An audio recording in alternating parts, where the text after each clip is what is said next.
Hello everyone. Today we will cover the notes of chapter number 1 Civics, the Indian Constitution. Why does a country need a constitution? It is just like a rules, as we are playing so many games like football, ludo, cricket and some of the others, and each and every game has some their own rules. Just like this, even a country has a rule, and this is called a constitution. सो अगर हम Indian constitution की बात करें 1934 में INC, the full form of INC is Indian national Congress, demanded for the Constituent Assembly who can prepare the constitution between December 1946 and November 1949.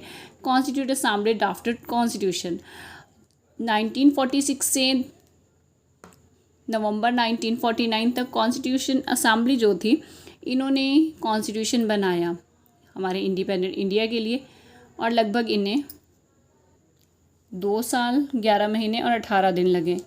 अब इस चीज़ को अगर समझें हम किसी स्टोरी के अकॉर्डिंग कि क्यों कॉन्स्टिट्यूशन की नीड होती है, क्या इसकी नेसेसरी है, तो हम नेपाल से इसकी एग्जांपल ले सकते हैं। कॉन्स्टिट्यूशन जो था नेपाल में 1990 में, उसमें क्या था, फाइनल अथॉरिटी जो थी वो राजा के पास थी। दैट मीन्स कि जैसे फ्रांस वगैरह में क्या थे कि मोनार्क सिस्टम में वैसा कुछ था। वहाँ के लोगों ने लगभग इसे कुछ टाइम तक तो कवर किया, लगभग 12 साल तक मोनार्क सिस्टम ही रहा।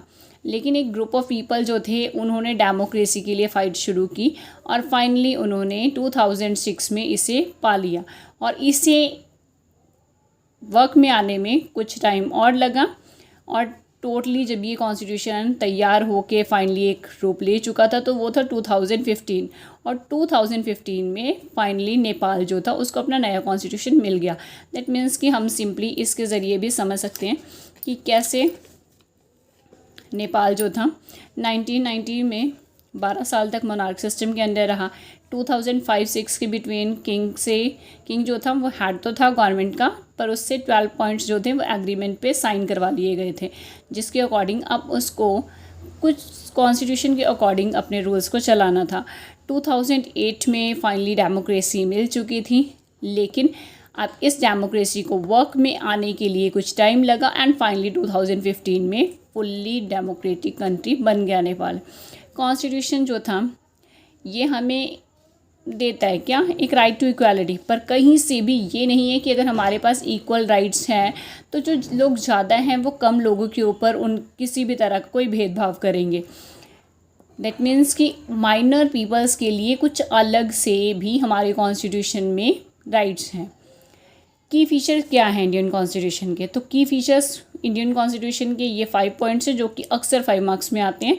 Federalism, parliamentary form of the government, separation of powers, fundamental rights and secularism. Federalism that means कि यूनिवर्सल एडल्ट सफरेज, सबके पास 1 वोट हो, 1 वोट का जो है इक्वल वैल्यू हो।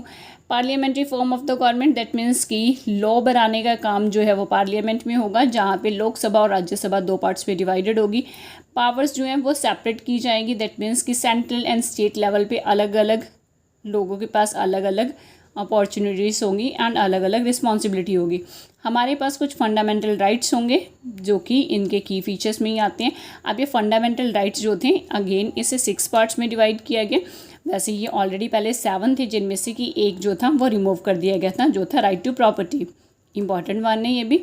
और उसके अलावा right to equality, right to freedom, right to exploitation, right to freedom of religion, cultural and educational right, right to constitutional remedies. Simple है, इक्वल हैं सब हम, हमारे पास फ्रीडम है, आज़ादी है, हमें कोई एक्सप्लॉइट नहीं कर सकता, हमारे पास हर धर्म को अपनाने की पूरी छूट है।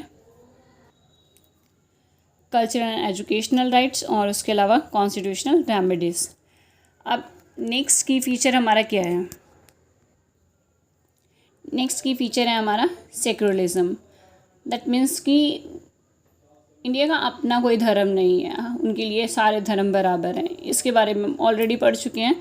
सो नेक्स्ट है हमारा कुछ इंपॉर्टेंट सब पॉइंट्स, जैसे कि B.R. अम्बेडकर जो थे वो चेयरमैन थे ड्राफ्टिंग कमेटी के। ड्राफ्टिंग कमेटी जिसने कि कॉन्स्टिट्यूशन हमारा बना के तैयार किए हैं।